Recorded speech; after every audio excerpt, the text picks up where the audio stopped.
Trump lean on $1.5 billion bid to sell Trump Doral. Adam Hochfelder's offer was contingent on securing zoning for 4K resi units as Donald Trump's real estate portfolio faces scrutiny from the New York Attorney General. His experts stress that his most valuable asset is not in New York City or Palm Beach, but in Doral.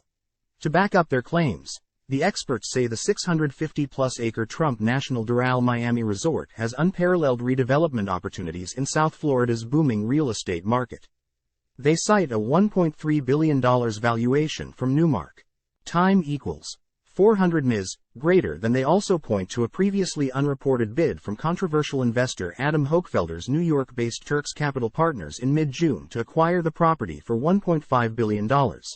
Interest from Hochfelder's firm came about just months before the start of the highly publicized civil fraud trial in Manhattan against the former president, his sons Eric and Don Jr. and the Trump Organization. Attorney General Letitia James's office has focused their attention on Deutsche Bank's loans to Trump, including a $125 million mortgage backing the Doral property. On Wednesday, a former Deutsche Bank official testified that the bank relied on Trump's financial statements. Trump has called the case a politically motivated witch hunt.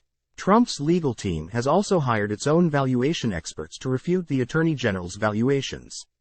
Some of those valuations lean on Hochfelder's offer.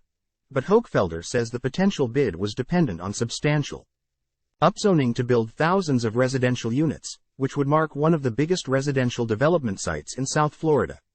Hochfelder's letter further offers a window into what may have been playing out behind the scenes, as the Trumps were preparing to defend their valuations in court. Time equals 400 ms. greater than. The one-page letter presenting Hochfelder's interest in Trump Doral had only a few details.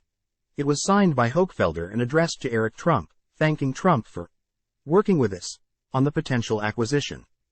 Hochfelder noted his team was analyzing the deal, but he was interested in submitting a letter of intent.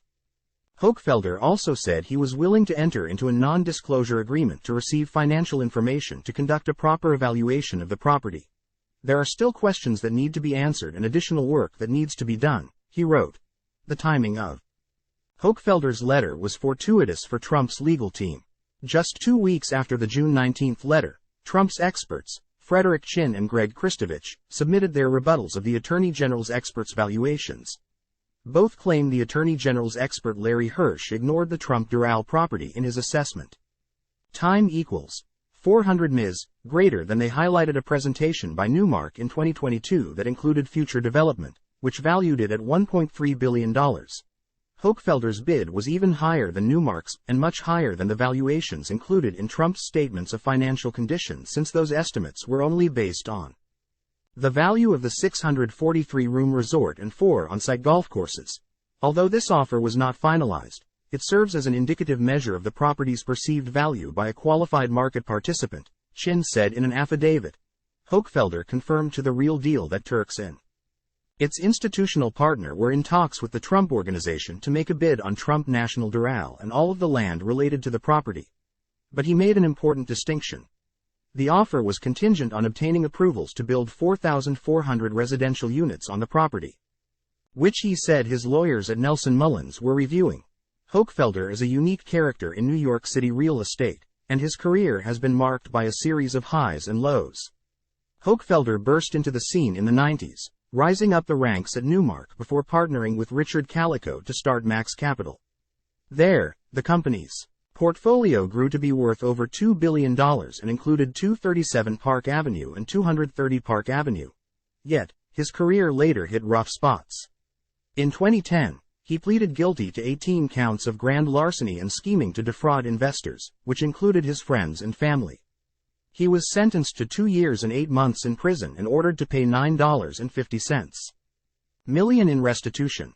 Once released from prison, Hochfelder landed a job working for Abraham Merchant's Merchant Hospitality Group, which acquired the upscale restaurant brand Philippe Chow.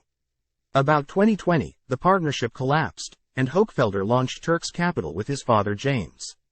Hochfelder focuses on residential development in the Southeast. The firm and its principals have completed deals in Charlotte, Atlanta, and invests in multifamily properties in opportunity zones. Acquiring Trump Doral would have been a major coup for Hochfelder or any developer. Trump bought the property out of bankruptcy for $150 million in 2012, which was home to the famed Blue Monster golf course. He then said he spent $250 million in renovations.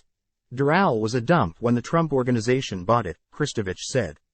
If you go to Doral today, it's an amazing place, right? With millions and millions of dollars of improvements and additions and a world-class spa and golf learning center.